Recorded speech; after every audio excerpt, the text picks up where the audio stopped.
Again, thank you guys for spending your time with us on a Sunday. I want to recap lang from last week. No? So we talked about spiritual dryness, and I think that was really relevant then for many of us. We understand now what it is. It's not just that we're bored praying, but essentially we can also be joyful or feel happy doing religious stuff. But the key indicator pala talaga is if we actually amend our lives. Like we have a conviction that we need to change. So I hope that helped us. That's again from the book, The Spiritual Combat. And our topic tonight is another chapter. So we're actually ending, no?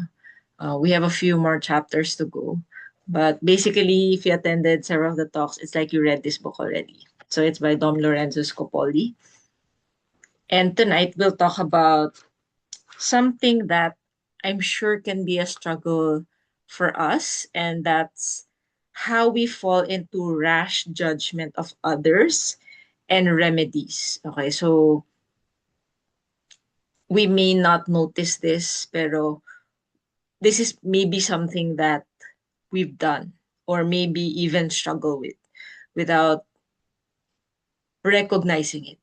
Okay, so I will begin with this quote from Saint Anthony the Great. He said, "Do not judge him if you see someone sinning, for you do not know how the person struggled against that sin." Do not judge him if you see someone sinning, for you do not know how the person struggled against that sin. So this is very true, no? Maybe for us, we think that's a no-brainer. Why are they doing that? Or maybe we feel like we have that virtue. That's why maybe when someone does a certain thing, it's like we're scandalized. We're like horrified na someone could do that.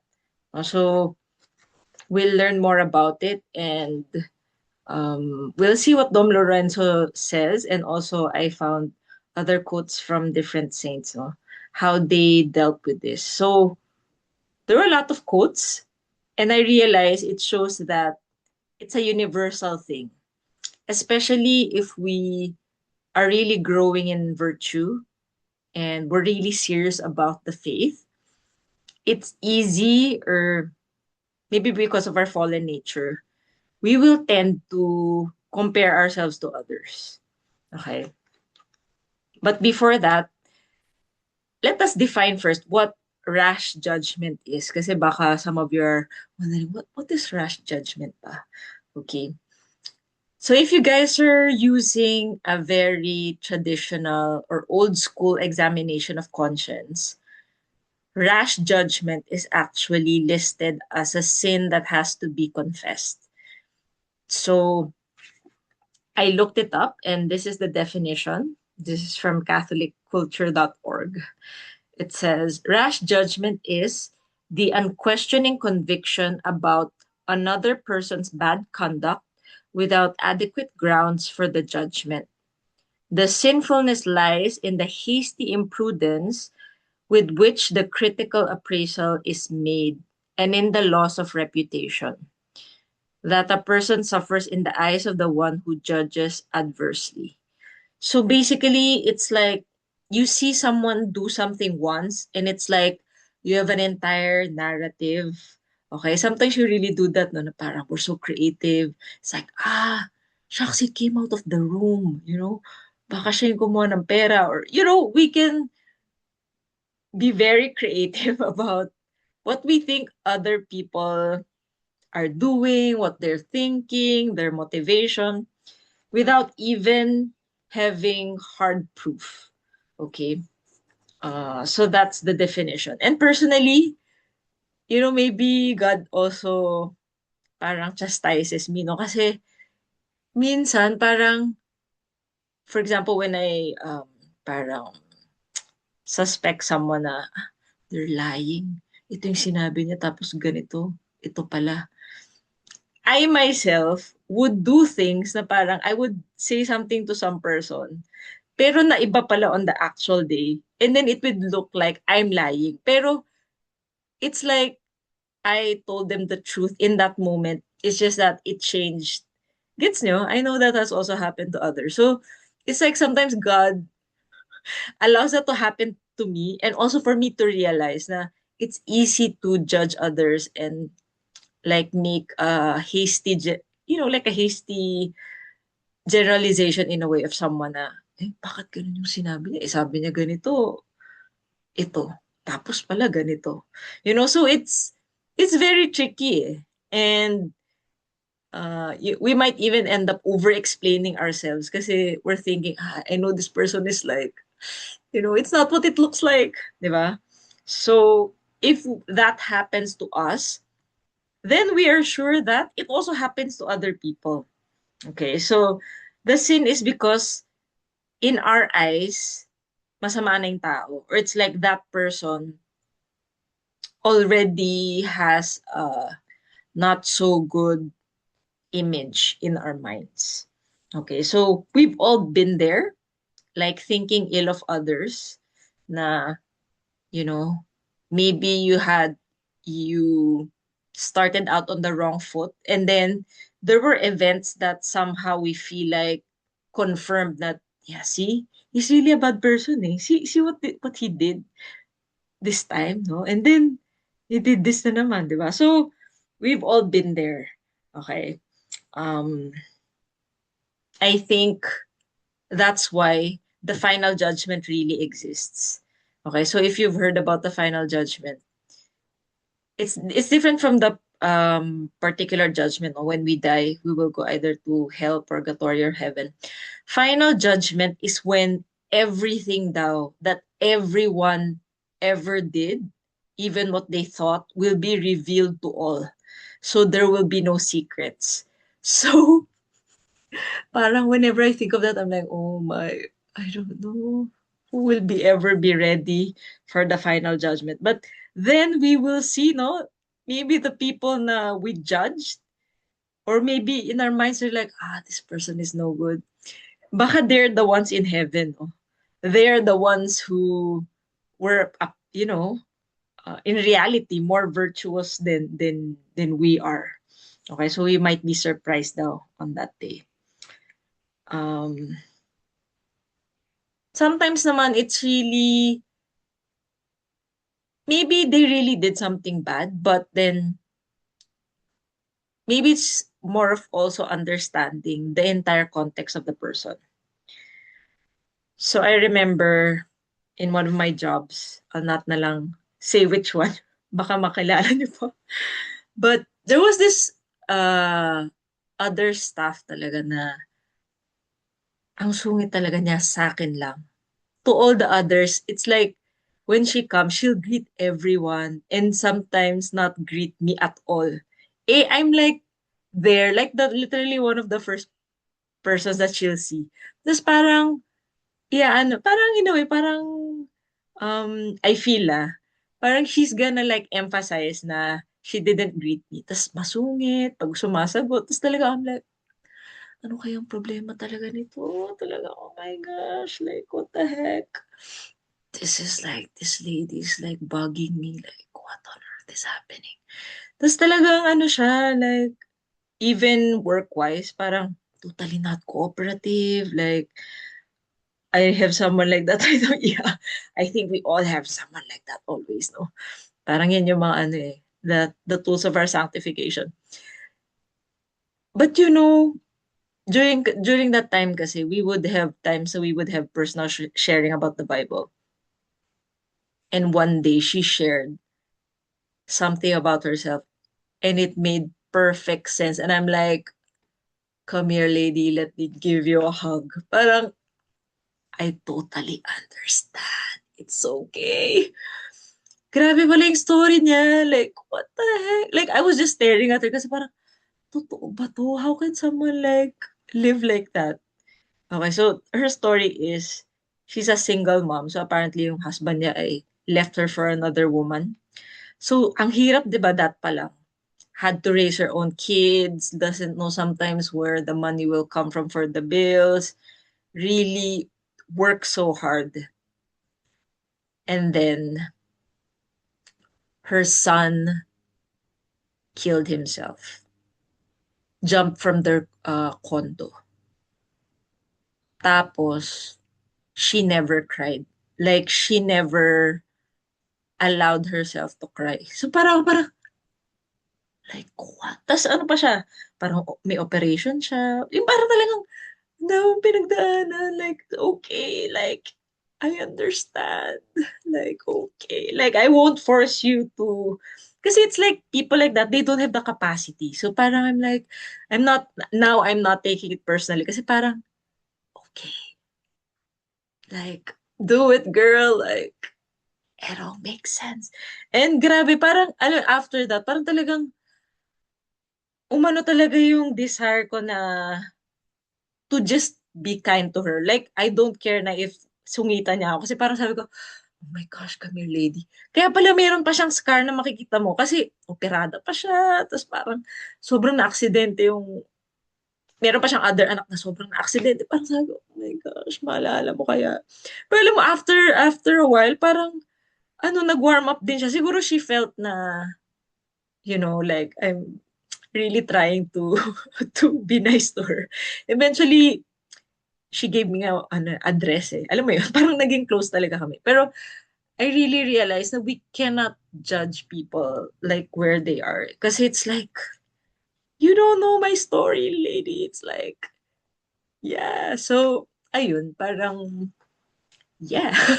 I mean, um, we really have no idea about what people are going through sometimes. And sometimes it's just a bad day, or maybe there's something about us that ticks them off. And it's really nothing personal. It's just wala eh. It's them. It's not like us. Pero it's just something there. Diba? So, um, what are the causes now? Okay, what are the causes? Kasi, alam mo, dumating talaga ako sa point na parang I was totally judging her. Kasi this person is taong simbahan. Like, literally, she was like a head admin of a kilalang shrine. So I was like, taong simbahan pa naman, pero ganyan, blah, blah, blah. Da, da, da. Tapos parang I'm totally like so annoyed. But after I'm like, "Ugh, come on, lady. Let's go." Ganun. Okay. So anyway, so Tom Lorenzo, what are the reasons no, for him, okay, why we have rash judgment? So he said, first of all, it's from this, okay. Smug self-satisfaction is responsible for another great disorder, which is rash judgment. So basically, we're self-satisfied. It's like we think that we're generally okay, and maybe comparing ourselves to that person, we think like we're better. Maybe it's not so conscious kasi of course we'll never think we're better. Pero subconsciously, we're kind of thinking na maybe in this virtue, we're better than this person. So Dom Lorenzo says, this vice, which we not only encourage in ourselves but infuse into others, springs from and is nourished by pride. And in proportion to our acceptance of it is our growing conceit and danger of further delusions by the devil. So basically, um, we will never rashly judge other people if we are humble. Kasi we will only be, in a way, parang seeing ourselves na we are in need of so much correction ourselves. Now we have no time to judge other people, di ba? Um, and the more that we're like that, parang the devil, he sees that tendency in us. He will really, in a way, parang he will let us encounter people who will take us off even more. So it's like he knows, you have a tendency for rash judgment. Sige, I'm gonna send you these people. And in a way, he'll kind of manufacture conflict so that we will be confirmed na we should judge other people. Like, yes, like, this is the way to go. Diba? So, we assume for ourselves what we detract from others, foolishly imagining ourselves exempt from the sins for which we so readily condemn in our neighbor. So that's essentially it. It's like we think that that virtue that they lack, we have. Kasi if we think we also lack that virtue, we won't dare judge that person. So honestly, during that time, I feel like I miss congeniality of our office. Like, everyone is my friend, like, everyone likes me. Siguro parang, I don't know, parang feeling ko, I feel like I'm more charitable or I'm more kind. That's why I feel like, sino ba to nagsusungit sa akin? Like, hello? Like, what do you think? Blah, blah, blah. So, very low key, I'm already like, or subconsciously judging her na she's not so charitable. That's why I feel like masungit siya. Pero alam mo yun, parang if we were really charitable, we would just accept that and offer it up as something that we can offer to our Lord. So, to sum it up, the two reasons are the really smug self-satisfaction, kasi we think we have those virtues that they lack, and then pride. So, they really, we can sum it up that basically it's pride. Okay, so how we fall, the devil makes, first is the devil makes us attentive to the failings of others and magnify those failings out of proportion. So, I guess, parang the first time na sinungitan niya ako, it's like, I'm looking na for other times na she seems negative to me. So it's like, I have this antenna that will confirm na masungit talaga siya. Na parang, tinarayan niya ako kanina, blah, blah, blah. And I'll kind of like observe her with others and like, oh, see, she was smirking, she was rolling her eyes. Parang, I want to be right in my judgment of her. So, and that's the devil also like, you know, trying to get us to think that way. Second nga is we magnify even the smallest fault. Okay, we magnify even the smallest fault. Um, Honestly, I also realize, mali din yung ganun yung parang, now naman, I'm in a new office and then there's someone na parang I would greet last kasi it's not that I don't like them, pero parang I don't know them. So, parang the Lord is also reminding me na, oh, see, it doesn't mean na parang when someone doesn't greet you, it doesn't mean that they don't like. It's just that they're maybe shy or they don't know you, so they don't know how to approach you. So it's not always like they don't like you. So parang I'm like, oh na Lord, sabi ko nga eh. 'Di ba? So even the small gestures or a look, we imagine na, you know, it's so it's such a big deal, 'di ba? Yeah, overthinking and ang dami nating time no gawin. Parang wala na tayong work. Okay, so that's basically it. So what are the remedies now? So first of all, um Tom Lorenzo says, banish all thoughts. Okay, it's like it's starting pa lang fermenting in our mind. We should like block it out and not entertain it. Na parang we're trying to scan our memory. Kailan niya ba yung last ginawa? Ano ba yung mga sinabi niya? Or did she do this to other people? Kasi parang we're trying to parang confirm ourselves na in a way it's like we're the victim. This person is the bad person, di ba? So we must really hate such thoughts because they're malicious, okay, and really want us to fall into deeper sins, okay? And it nourishes our pride, basically. So that's the first one. Banish all malicious thoughts, okay? Second is we remember that we are not authorized to judge others, okay? We are not authorized to judge others. So St. Thomas Aquinas, basically his admonition for us is we do not have the right to judge people who are not under our jurisdiction. So yeah, we have no right to judge our bosses. Actually, they have a right to judge us kasi we are under them. So priests, superiors, they have the right to judge their inferiors long term, no? Pero people under their power. So to some degree, parents can judge their children, pero of course with love, not like in a mean way. Pero yung ganun lang. Pero not the other way around, like parents judging their children or um, even, the faithful judging their bishop. And for St. Thomas Aquinas, we can't do that.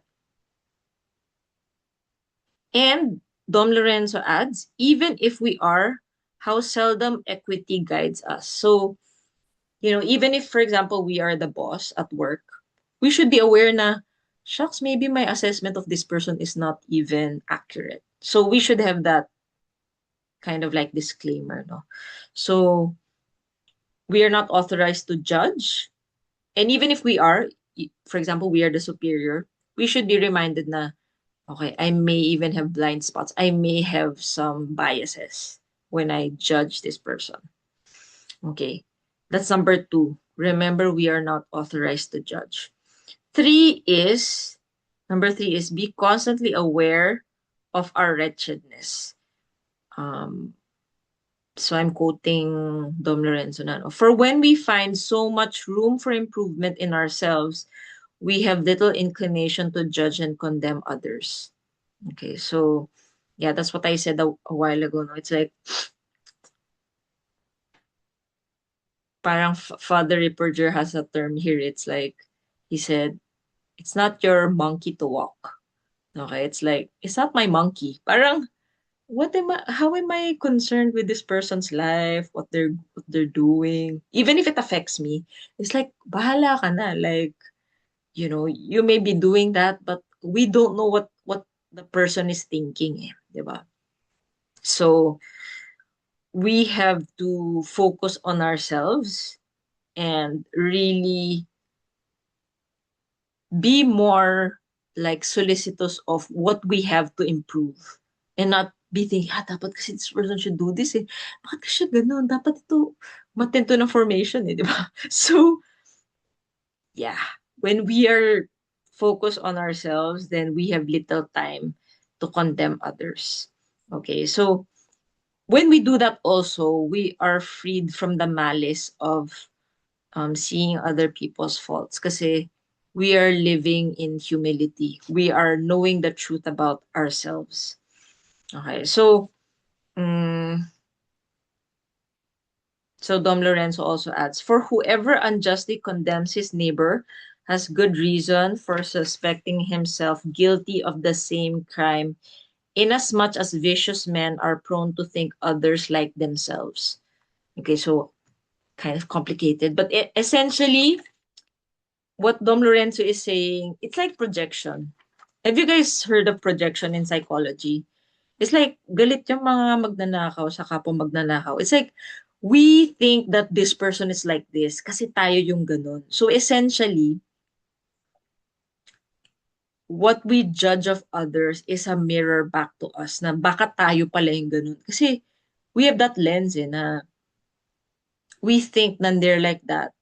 Kasi tayo pala yung ganun actually. 'Di ba? And we're just projecting it, no? It may not be exactly like that, pero it could be manifested in a different way that we are blind to. Okay, so that's number three, no? We are constantly aware of our wretchedness. Number four is let us accuse ourselves. Okay, let us accuse ourselves. It's always telling for me that one of the devil's titles or names is the accuser. Okay, he's always accusing. So instead of accusing others, parang we should accuse ourselves so that the devil will have nothing else to accuse us of kasi we are already accusing ourselves. So, syempre, first of all, in confession. No? So we should say to ourselves, Dom Lorenzo said, blind and presumptuous wretch, we're talking to ourselves, how dare you rashly examine your neighbor's actions? You who have the same, if not greater sins to answer for. Okay, so we should realize na baka nga ako mas malala eh, 'di ba? Kasi objectively, maybe they may really be worse, but we should also reflect na it's very possible that we have received so many more graces than that person. So parang ang dami nating formation, ang dami nating retreat, ilang rosary tayo. Tas we will compare ourselves to some person na maybe it's not really God's plan to give him that many graces. So it's like funny for us to think na we are all on the same level, no? It's not that we're better kasi we receive more graces, but maybe if that person received the amount of graces that we receive, baka they're already a saint, 'di ba? So parang we should be wary of um parang judging others nga kasi nga come to think of it, maybe our sins may be even worse than theirs. Okay, so I want to quote here something from Abba Moses the Black. So he said, "The art of accusing myself. There is no other way but this. The act, not the arts pala, sorry. The act of accusing myself. There is no other way but this." Okay, so essentially, this is confession. So it's like every day we're looking at our actions also. That's why we have the examine. So that when we die, the devil has nothing to accuse us na. Kasi we've accused ourselves every day, no? It's like, not that we're just accusing ourselves, pero we're trying our best to amend our lives. Saint Ephrem naman, the Syrian said, "Lord, grant me to see my own failings and not to judge my brother." Okay, Lord, grant me to see my own failings and not to judge my brother. So ang daming quotes from the saints, many that I've not even been able to include, but it shows that even the saints struggled with this. And with people who are also probably in the religious life, like they were in one monastery, pero nakakainis pa rin sila sa isa't isa. So that gives us hope kasi we're just lay people and we're really trying our best. So the saints, yeah, even with their fellow religious sisters, parang may nakakainis, meron talagang mean, 'di ba? Meron talagang parang kontrabida. Parang meron talagang ganun eh. So we can find some consolation on knowing that these people, they are giving us a reason to persevere. Okay. So Robbie said, if you receive something injustice to a person who has an authority to you, for example, your bishop denies a sacrament for some reason, how can you avoid to judge? Okay, nagka-Q&A na si Robbie. Sige, later let's try to let's try to talk about isipin ko din yung question mo. So, we have to really go back to ourselves. Kasi at the end of the day, we can't control the other person. Even if we're the formator, di ba? Even if we're, I don't know, the youth minister, you're the PPC president, at the end of the day, we can only control ourselves. Okay, so this is the thing that we need to do, accuse ourselves. Number 5 is, let us excuse our neighbor. As in, dito na natin paganahin yung creative thinking natin na, baka kasi ganito, ito yung pinagdadaanan niya, ito yung struggle niya. Parang, we'll try to, in our mind, no, give them the maximum, parang, accommodation na, bakit sila ganun? Okay, and for me, for that lady at work, talagang, the Lord helped me kasi it came from the horse's mouth na parang, oh my God. Lady, it's like, I'm so sorry for you. Like, I don't even know how you're alive right now and how you're still functioning. Kung ako yun, parang, hindi ko na alam, Lord. Bahala na. Parang ganun, di ba? So, let charity excuse him. Okay? Let us believe in some hidden virtues, no? Parang if there's a person na nakakainis talaga, parang let's try to focus na, oh, napansin ko, this person did this. Ang bait naman niya in that regard. Or, sadly, no, like Robbie saying, sometimes they're even men of cloth or like religious people, priests, nuns, who are like acting totally like irreligious and you're like wondering, paano naging pari to? Paano naging madre to? Or paano to naging boss dito? No? So that's exactly how we will train ourselves to focus on the good that they do. And if we are hard pressed na talagang for the life of me, I can't see anything good, we can imagine hidden virtues na parang, feeling ko parang, this person, I think secretly helps the poor, he gives money pag no one knows about. Yung mga ganun, na parang we believe that at their core, they are good, na they are loved. Kasi they're still alive eh, di ba? And God is still allowing them to live. Okay, so it means God continues to hope in that person. So in a way, Dom Lorenzo is also saying here na, let us believe that he is a future saint. Okay, so I'm rephrasing what he said. No? Pero let's believe that he's like another Saint Augustine, another Saint Paul, who maybe right now is like acting like a persecutor. Kunwari, hindi lang ikaw. Ito rin, na-experience ko na rin, na hindi lang ikaw yung naiinis. Kunwari, lahat na kayo sa office or parang may group kayo na lahat kayo. Merong person na he's like the thorn in everyone's side. And it's like objective na he's a terrible person. We can all hope that this person's conversion is in the future. Na parang God still has hope for this person. Kasi if not, wala na, ano na yun, parang he's not here anymore.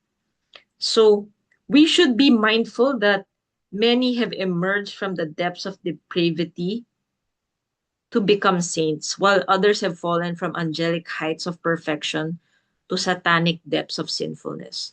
So, in a way, we can think na, shucks, magiging great saint to kasi he's so horrible or she's so terrible. Like, there must be some way, baka maging great saint talaga to.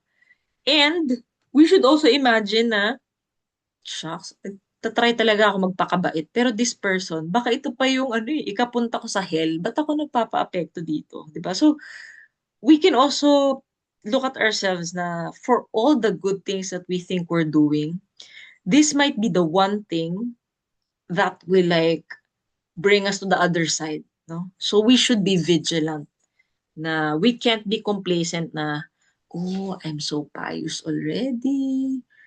I did so many good things. I pray rosaries. I'm active. I have so many orgs. Let's not be complacent. No, kasi that secret pride of us judging others, baka yun. Maybe that will be our downfall. Okay? And the devil, is very clever. He will do it very subtly. Very subtle. Now we can't observe that we are already devoured by that pride na feeling natin we are justified in not liking or like even hating that person. Okay, so we must never cease. Ito, grabe to. I'm like, I had to read it again. I'm like, really, Dom Lorenzo, how is this even possible? He said, we must never cease until they are erased from our mind, meaning the failings of that person. There was one parang write up that I read that true forgiveness daw is when that person is restored to his original dignity in our eyes. And when I read that, I'm like, what? That's like, it's so impossible. Parang, kasi nasira na yung person in your mind, di ba? So parang, the most na lang is you're civil to that person, you kind of tolerate them. Pero in your mind, it's like, you're not who I thought you were, person. Like, no. Pero that write-up said, we have really forgiven that person if our original estimation of that person is restored. It's like we esteem that person the same way we did before whatever it is that they did.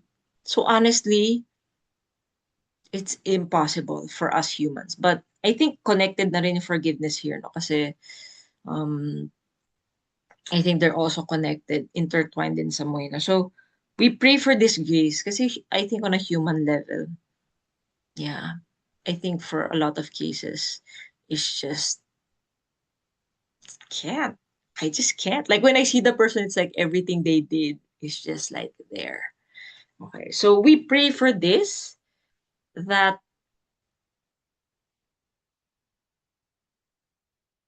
what they have done or who they like have become in our mind will be erased, and that their original dignity that you know we had of them will be restored. Grabe no, like wow. Okay. Um so that's it. um, so banish all thoughts of judging others. That's number one. Number two is remember we are not authorized to judge others. Three is to be constantly aware of our wretchedness. Four is to accuse ourselves. Five is to excuse our neighbor. So I will end with this quote from Saint Therese. She said, I will always try to think leniently of others, that he may judge me leniently. He meaning our Lord, no? Or rather, not at all, since he says, judge not and you shall not be judged. Okay, so it's really something that I think is timely, always relevant for us because we are, at least all no, all of us are lay people here. Maybe some are discerning the religious life, but even the religious life is not exempt from this temptation of judging others. No, so we pray for this grace. Kasi 'di ba, it's also in the Bible, the measure that you parang measure out to others will be measured back to you. Okay, I'm rephrasing that. So we also pray that, yeah, for those who need forgiveness, maybe things have really happened. We pray for that grace, no, so that we can really see others with the eyes of God, to see others the way our Lord sees them. Amen.